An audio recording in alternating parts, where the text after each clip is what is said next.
আসসালামু আলাইকুম ওয়া রাহমাতুল্লাহ।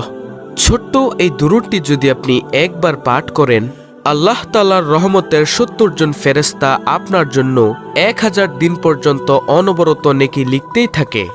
সুবহানাল্লাহ। প্রিয় দর্শক, এটা কিন্তু আমার কোনো বানানো কথা নয়, স্বয়ং বিশ্বনবী সাল্লাল্লাহু আলাইহি ওয়াসাল্লামের বলা প্রসিদ্ধ একটি হাদিস। তাই প্রিয় দর্শক, আজকের ভিডিও থেকে আপনি জানতে পারবেন যেই দুরূদ পাঠ করলে আল্লাহর রহমতের ৭০ জন ফেরেশতা ১০০০ দিন পর্যন্ত শুধু অনবরত নেকি লিখতেই থাকে। সুবহানাল্লাহ। আমি বিশ্বাস করি যে ব্যক্তি আমল করতে ভালোবাসে, দুরূদ শরীফকে ভালোবাসে এবং প্রিয় নবী সাল্লাল্লাহু আলাইহি ওয়াসাল্লামকে ভালোবাসে, সে আজকের ভিডিওটি সম্পূর্ণ দেখবে এবং এইখান থেকে দুরূদের আমলটি শিখে পরবর্তীতে সেও প্রত্যেক ফরজ সালাতের পর কমপক্ষে একবার এই ছোট্ট দুরূদটি পাঠ করে এই নেকের ভাগীদার হবে ইনশাআল্লাহ। তাই প্রিয় দর্শক, একজন মুমিন মুসলমান হিসেবে ভিডিওটি আপনাদের জন্য খুবই গুরুত্বপূর্ণ। আজকের ভিডিওতে আমি দুইটি পার্ট আলোচনা করব। প্রথম পার্টে আলোচনা করব দুরূদ শরীফের ফজিলত সম্পর্কে, আর দ্বিতীয় পার্টে আলোচনা করব কোন সেই দুরূদ যেই দুরূদ পাঠ করলে রাসূল সাল্লাল্লাহু আলাইহি ওয়াসাল্লাম বলেন আল্লাহ তাআলার রহমতের ৭০ জন ফেরেশতা ১০০০ দিন পর্যন্ত অনবরত নেকি লিখতেই থাকে। সুবহানাল্লাহ। তো প্রিয় দর্শক, চলুন সর্বপ্রথমে আলোচনা করি দুরূদ শরীফের ফজিলত সম্পর্কে। মায়ার নবী সাল্লাল্লাহু আলাইহি ওয়াসাল্লাম হাদিসের মধ্যে বলেন, হে উম্মত, যদি তোমরা বেশি বেশি পরিমাণে দুরূদ পাঠ করো, যতক্ষণ তোমরা দুরূদ পাঠ করবে ততক্ষণ আল্লাহর রহমতের ফেরেশতারা তোমাদের জন্য মাগফিরতের দোয়া করতে থাকে। সুবহানাল্লাহ। নবীজি সাল্লাল্লাহু আলাইহি ওয়াসাল্লাম বলেন, সেই উম্মতের ইচ্ছা সে কি বেশিক্ষণ পড়বে নাকি কম পড়বে, যতক্ষণ সে দুরূদ পাঠ করে আল্লাহ তাআলার রহমতের ফেরেশতারা তার জন্য মাগফিরতের দোয়া করবে। তারা বলতে থাকবে, হে আল্লাহ, তুমি তোমার জমিনের অমুক বান্দাকে অথবা বান্দিকে ক্ষমা করে দাও। হে আল্লাহ, তুমি তোমার জমিনের অমুক বান্দা বান্দিকে মাফ করে দাও। আল্লাহু আকবার।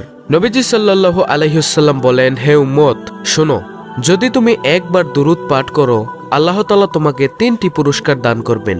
সর্বপ্রথম পুরস্কার হলো তোমার আমলনামা থেকে 10টি গুনাহ সরিয়ে দিবেন। দ্বিতীয় নম্বর পুরস্কারটি হলো তোমার আমলনামায় 10টি নেক যোগ করে দিবেন। আর তৃতীয় নম্বর পুরস্কারটি হলো আল্লাহ তাআলার আদালতে তোমার মর্যাদা 10 ধাপ বাড়িয়ে দিবেন। সুবহানাল্লাহ। আল্লাহু আকবার। প্রিয় দর্শক, এইবার একটিবার ভাবুন, যদি আপনি দৈনিক 100 বার দুরূদ শরীফ, সবচেয়ে ছোট দুরূদ সাল্লাল্লাহু আলাইহি ওয়াসাল্লাম, এটা পাঠ করেন, তাহলে আল্লাহ তাআলা আপনার আমলনামা থেকে 1000টি গুনাহ সরিয়ে দিবেন। আল্লাহ তাআলার দরবারে 1000 ধাপ মর্যাদা বৃদ্ধি পাবে এবং আল্লাহ তাআলা আপনার আমলনামায় 1000টি নেক যোগ করে দিবেন। সুবহানাল্লাহ। প্রিয় দর্শক, এতটাই দামি হলো এই দুরূদ শরীফের আমল। নবী সাল্লাল্লাহু আলাইহি ওয়াসাল্লাম আরও বলেন, হে উম্মতেরা, তোমরা বেশি বেশি পরিমাণে দুরূদ পাঠ করে আমাকে সুপারিশ করার জন্য সাহায্য করো। সুবহানাল্লাহ। এই হাদিস থেকে আমরা কি বুঝলাম? এই হাদিস থেকে আমরা এটাই জানতে পারলাম যে ব্যক্তি নবী সাল্লাল্লাহু আলাইহি ওয়াসাল্লামের উপর বেশি বেশি দুরূদ পাঠ করবে, আল্লাহ তাআলার পয়গম্বর মুহাম্মদ সাল্লাল্লাহু আলাইহি ওয়াসাল্লাম তাকে রোজ হাসরের ময়দানে শাফাআত করবেন ইনশাআল্লাহ। অন্য হাদিসে নবী সাল্লাল্লাহু আলাইহি ওয়াসাল্লাম বলেন, যে ব্যক্তি বেশি বেশি পরিমাণে দুরূদ পাঠ করবে, হাসরের মাঠে অর্থাৎ কিয়ামতের মাঠে সে একেবারে আমার নিকটেই থাকবে। সুবহানাল্লাহ। সেই মুহূর্তটা কেমন হবে যখন আপনি দেখবেন নবী সাল্লাল্লাহু আলাইহি ওয়াসাল্লাম আপনার দিকে তাকিয়ে রয়েছে এবং আপনিও নবীজির দিকে তাকিয়ে রয়েছেন, তখন সেই মুহূর্তটা আপনার কাছে কেমন লাগবে প্রিয় দর্শক? তাই আমরা যদি নবী সাল্লাল্লাহু আলাইহি ওয়াসাল্লামের কাছেই থাকতে চাই অথবা নবীজিকে আপন মানাতে চাই, তাহলে অবশ্যই নবী সাল্লাল্লাহু আলাইহি ওয়াসাল্লামের দেখানো পথকে অনুসরণ করব ও নবী সাল্লাল্লাহু আলাইহি ওয়াসাল্লামের উপর বেশি বেশি দুরূদ পাঠ করব ইনশাআল্লাহ। আপনি যদি নবী সাল্লাল্লাহু আলাইহি ওয়াসাল্লামের উপর দুরূদ পাঠ করেন, তাহলে আল্লাহ তাআলা আপনাকে ভালোবাসবেন। কারণ আল্লাহ তাআলা পবিত্র কোরআনে সূরাতুল আহজাবে বলেন, হে মুমিনরা, তোমরা নবীর প্রতি বেশি বেশি রহমতের দোয়া করো, কারণ আমি আমার ফেরেশতাকুলকে নিয়ে নবীর প্রতি রহমতের দোয়া করি। সুবহানাল্লাহ। সারা পৃথিবীর সমস্ত মুফাসসিরিনে কেরামগণ একমত যে এইখানে আল্লাহ তাআলা নবীর প্রতি রহমতের দোয়া বলতে দুরূদ পাঠের নির্দেশ দিয়েছেন। সুবহানাল্লাহ। প্রিয় দর্শক, যে আমলটি ফেরেশতারা করেন, যে আমলটি মহান রব্বুল আলামিন করেন, সে আমলটি আমরা কেনই বা করব না? অত্যন্ত দামি আমল এই দুরূদ পাঠের আমল। আল্লাহ তাআলা আমাদেরকে নবী সাল্লাল্লাহু আলাইহি সাল্লামের উপর সব সময় বেশি বেশি দুরূদ পাঠ করার তৌফিক দান করুক, আমিন। আপনি যদি দুরূদ পাঠ করেন নবীজির উপর, সে অবস্থায় যদি আপনার পিতামাতাও কবরের জিন্দেগিতে থাকে, তাহলে তারাও কিন্তু নেকের ভাগীদার হবে। কারণ সদকায়ে জারিয়া হলো নেক সন্তান দুনিয়াতে রেখে গেলে সেই সন্তানেরা যা আমল করবে সে আমলগুলো পিতামাতার কবরের মধ্যেও পৌঁছাবে তার সওয়াব। সুবহানাল্লাহ। তাই প্রিয় দর্শক, পিতামাতার কথা স্মরণ করে হলো নবী সাল্লাল্লাহু আলাইহি সাল্লামের উপর বেশি বেশি দুরূদ পাঠ করব ইনশাআল্লাহ। কেনই বা পাঠ করব না? তিনি তো আমাদের মায়ার নবী সাল্লাল্লাহু আলাইহি সাল্লাম। সারাটি জীবন এই দুনিয়াতে থাকতেও তিনি সারা জীবন শুধু বলেছেন উম্মতি উম্মতি। আজকে এই পর্যন্ত কিয়ামত পর্যন্ত তিনি কবরের জিন্দেগিতে রওজা মুবারকের মধ্যে শুয়েও সারাক্ষণ শুধু ভাববেন উম্মতি উম্মতি। তাই প্রিয় দর্শক, এমন মায়ার নবীর প্রতি আমরা কেনই বা দুরূদ পড়ব না? অবশ্যই সবসময় দুরূদ পাঠ করব ইনশাআল্লাহ। তো চলুন এখন আমরা জেনে নেই কোন সেই দুরূদ, যেই দুরূদ একবার যদি আপনি পাঠ করেন আল্লাহ তাআলার রহমতের ৭০ জন ফেরেশতা ১০০০ দিন পর্যন্ত অনবরত নেকি লিখতেই থাকে। সুবহানাল্লাহ।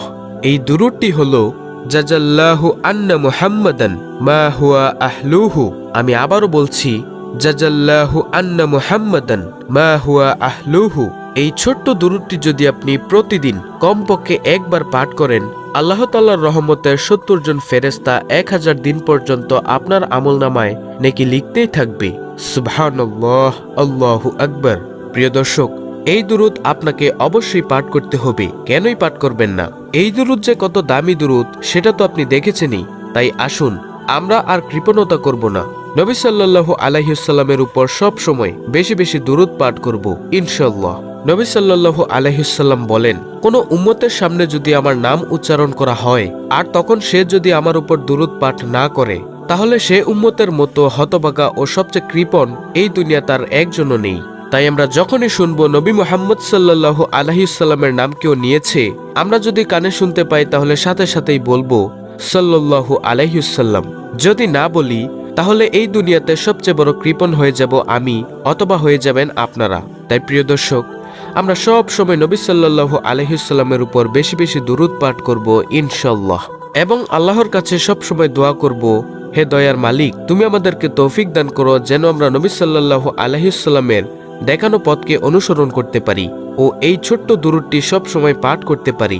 চেষ্টা করা বান্দার দায়িত্ব, আর মহান রব্বুল আলামিনের দায়িত্ব হলো সেই চেষ্টাকে পূরণ করা। তো প্রিয় দর্শক, ভিডিওটি যদি ভালো লাগে তাহলে অন্য মুসলিম ভাই বোনদের কাছে শেয়ার করে দিবেন ইনশাআল্লাহ।